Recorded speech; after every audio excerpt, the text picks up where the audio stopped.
तो क्या अमेरिका चीन में कोई डील होने वाली है? जी हां, अमेरिकी राष्ट्रपति डोनाल्ड ट्रंप इस वक्त चीन में है और कहा यह जा रहा है कि हॉर्मूज दो और वियतनाम लो। हालांकि देखिए, ये बात अभी सिर्फ कयास ही लगाए जा रहे हैं क्योंकि चीन को ईरान का दोस्त माना जाता है, लेकिन इसी बीच कुछ खबरें ऐसी आ रही हैं। ये समझ लीजिए कि एक वीडियो नहीं है, एक एनालिसिस है जो कि जानने की कोशिश हो रही है कि चीन और अमेरिका आखिर दुनिया को लेकर सोचता क्या है, चाहता क्या है। नमस्कार, मैं हूं नीलू। तो आज बात इसी पर होगी और आप अपने कमेंट्स जरूर इस पर दीजिएगा कि आप इसे लेकर क्या सोचते हैं, क्या मेरी बातों से इत्तेफाक रखते हैं या नहीं रखते हैं। तो वेनेजुएला के राष्ट्रपति निकोलस मादुरो का अपहरण और ईरान युद्ध, चीन ने इन दोनों ही मामलों में चीन ने बिल्कुल चुप्पी साध रखी थी और उसने चुप्पी का रास्ता चुना। डोनाल्ड ट्रंप की मनमानी जारी है और चीन उन पर खामोश बैठा हुआ है। आज अमेरिका के राष्ट्रपति डोनाल्ड ट्रंप चीन की राजधानी बीजिंग पहुंचे हुए हैं, जहां वो पर राष्ट्रपति शी जिनपिंग से उनकी मुलाकात होगी। शिखर सम्मेलन में वो शामिल होने वाले हैं और उनका दौरा 2 दिनों के लिए ये माना जा रहा है काफी अहम है। हालांकि ये बैठक मार्च में होनी थी, लेकिन युद्ध की वजह से, ईरान युद्ध की वजह से धीरे धीरे ये टलता टलता अब जाकर वहां पर डोनाल्ड ट्रंप पहुंच रहे हैं। और इसी बीच खबर आ रही है कि एक्सपर्ट का मानना है कि अमेरिका चीन के बीच एक मौन सहमति है दुनिया को 2 हिस्सों में बांटने के लिए। इसलिए मैंने शुरुआत में कहा कि हॉर्मूज दो और वियतनाम ले लो। इस तरह की बातें भी सामने आ रही है। तो क्या 2 हिस्सों में अब दुनिया बटेगी? अमेरिका चीन के मामलों में टांग अड़ाएगा नहीं और ना ही चीन अमेरिका के मामले में टांग अड़ाएगा, यानी मौन सहमति एक तरह से कह लीजिए।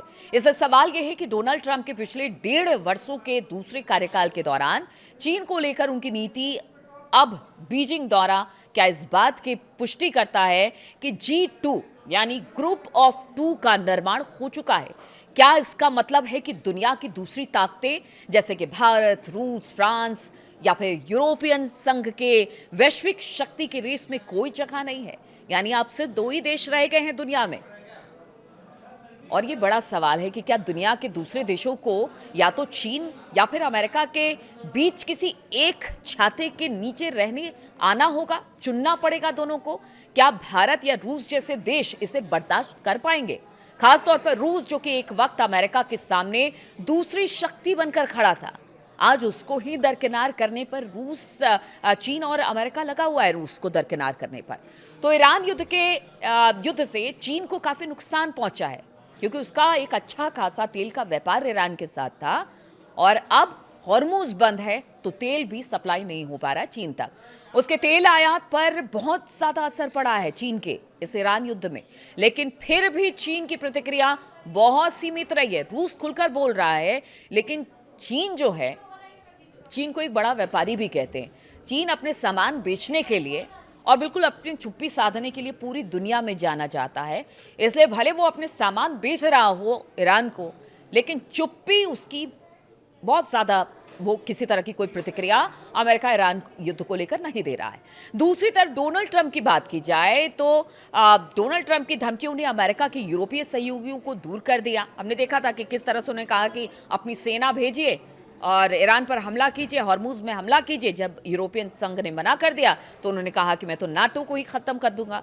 तो इस तरह की धमकी मिली। भारत को लेकर ट्रंप प्रशासन की जो नीति रही है, उसने नई दिल्ली की यकीन को ऐसा तोड़ा जिसे फिर से जोड़ने में शायद कई दशक लग जाए, क्योंकि अमेरिका की पूर्ववर्ती सरकारों ने भारत के साथ रिश्ते बहुत अच्छे बनाए, लेकिन ट्रंप ने सब कुछ खत्म कर दिया। और इसलिए एक्सपर्ट बताते हैं कि अब अच्छा खासा वक्त लगेगा भारत अमेरिका के रिश्ते को बेहतर बनाने के लिए। इसलिए ट्रंप और शी जिनपिंग के सम्मेलन ने ग्रुप ऑफ 2 यानी कि G2 के विचार को फिर से जिंदा कर दिया है। G2 विचार को सबसे पहले 2005 में अमेरिका के जाने माने अर्थशास्त्री एफ फ्रेड बर्गस्टीन ने रखा था और एक तरह से G7 या G20 की तरह ही इसे माना जाता है। G2 परिभाषा के मुताबिक ये दुनिया के 2 सबसे बड़े अर्थव्यवस्थाओं के लिए एक साझा जिम्मेदारी की वकालत करता है ताकि ये वैश्विक बाजारों को स्थिर कर सके और उनका मकसद दूसरे पर वर्चस्व जमाना है। और इसमें चीन और अमेरिका सामने आ रहे हैं। बराक ओबामा के समय भी ये विचार चर्चा में आया था। उस समय व्हाइट हाउस की तरफ से जारी एक बयान के मुताबिक ओबामा ने 2009 में चीनी राष्ट्रपति हू जिनताओ के साथ रणनीतिक और आर्थिक संवाद की शुरुआत की थी। यानी अमेरिका के लिए G2 का विचार कोई नया नहीं है। इसलिए अब जबकि चीन एक ग्लोबल सुपर पावर बन चुका है। तो सवाल ये है कि क्या अमेरिका अब उसकी ताकत को स्वीकार कर आधे आधे हिस्से पर वर्चस्व रखने पर तैयार हो जाएगा? बड़ा सवाल है, क्योंकि अमेरिका अब तक तो ऐसा नहीं करता रहा है, लेकिन अब उससे भी लगने लगा है कि अगर दुनिया में आपका आधिपत्य रहे और कोई आपकी बराबरी कर ले तो क्यों ना कोई युद्ध या टकराहट के से अच्छा है कि कोई बीच का रास्ता निकाल लिया जाए। यानी डोनाल्ड ट्रंप और शी जिनपिंग दोनों अब इस बात को जान गए हैं कि अमेरिका या चीन सिर्फ एक देश शक्तिशाली नहीं रह सकता है। इस कोशिश में दोनों ही सफल नहीं हो सकते, तो क्यों ना बीच का रास्ता निकाल लिया जाए। शी जिनपिंग फिलहाल के लिए शायद ये चाह रहे होंगे कि चीन के ऊपर कहते हैं ना कि वो वर्चस्ववादी शक्ति होने का ठप्पा फिलहाल ना लगे, बल्कि अमेरिका उसे बिल्कुल आगे की पंक्ति में खड़ा एकमात्र देश मान ले। यानी अमेरिका मान लेगा, वो संतुष्ट हो जाएगा और इस तरह से दोनों मिलकर पूरी दुनिया भर में राज करेंगे। वैश्विक राजनीति में भारत बहुपक्षीय व्यवस्था की बात करता है, इसका चीन समर्थन करता है। यानी उसका कहना है कि सिर्फ पावर सेंटर एक या दो देश ना हो, सब मिलकर काम करे। भारत इस पर बात करता है, वसुधैव कुटुंबकम की बात करता है। चीन भी इसे मानता है, लेकिन जब चीन बात आती है एशिया महाद्वीप की तो यहां पर वो इस बात को नहीं मानता, वो इसका विरोध करता है।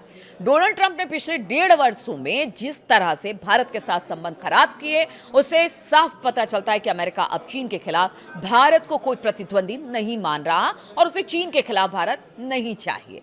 अमेरिका को रूस के खिलाफ यूरोपीय देश भी नहीं चाहिए। यानी कि अमेरिका और चीन एक अघोषित संघर्ष विराम कर चुके हैं, जिसके तहत दोनों एक दूसरे के अधिकार क्षेत्र में दाखिल नहीं होंगे, मगर किसी तीसरे देश को वैश्विक शक्ति बनने की रेस में शामिल भी नहीं होने देंगे। आप देखिए किस तरह से पूरी धुरी दुनिया की चेंज हो रही है और इसी मंशा के साथ भारत और अमेरिका की ये जो मुलाकात हो रही है उसे देखा जा रहा है। अमेरिका की मदद से ही चीन ग्लोबल पावर बना है, इसलिए अमेरिका भारत को लेकर सतर्क हो चुका है। यूरोप, भारत, जापान, ब्राजील, दक्षिण अफ्रीका, मध्य पूर्व या फिर एशिया देश और कई विकासशील अर्थव्यवस्थाएं ये नहीं चाहती है कि वैश्विक व्यवस्था के बारे में फैसला उनकी मर्जी के बिना हो। इसीलिए SOAS चीन संस्थान के ने कहा है कि अगर G2 सच में बन जाता है तो फिर दुनिया पर दो ऐसी स्वार्थी ताकतों का राज होगा जिन्हें सिर्फ अपनी परवाह होगी, जबकि विश्व व्यापार संगठन जैसे वैश्विक संस्थान और भी कम प्रासंगिक हो जाएंगे, यानी उनका महत्व ही नहीं रह जाएगा। इसलिए G2 बनने की संभावना से अमेरिका के सहयोगी देशों में चिंता बढ़ गई है। उन्हें डर है कि वॉशिंगटन और बीजिंग उन्हें अहम फैसलों से बाहर रख सकते हैं और ऐसे सौदे कर सकते हैं जो उनके हितों के खिलाफ हैं। तो आप सोचिए कि अगर G2 बन जाता है तो फिर क्या होगा। और इसीलिए इस मुलाकात को, खासतौर पर शी जिनपिंग और डोनाल्ड ट्रंप की मुलाकात को देखा जा रहा है कि क्या अब वाकई G2 के ही फॉर्मूले पर चीन और अमेरिका चल रहा है, फिर बाकी देश इसे लेकर क्या करेंगे, ये आगे आने वाले दिनों में एक बड़ा सवाल रहेगा। बहुत बहुत शुक्रिया मेरे साथ इस वीडियो में शामिल होने के लिए।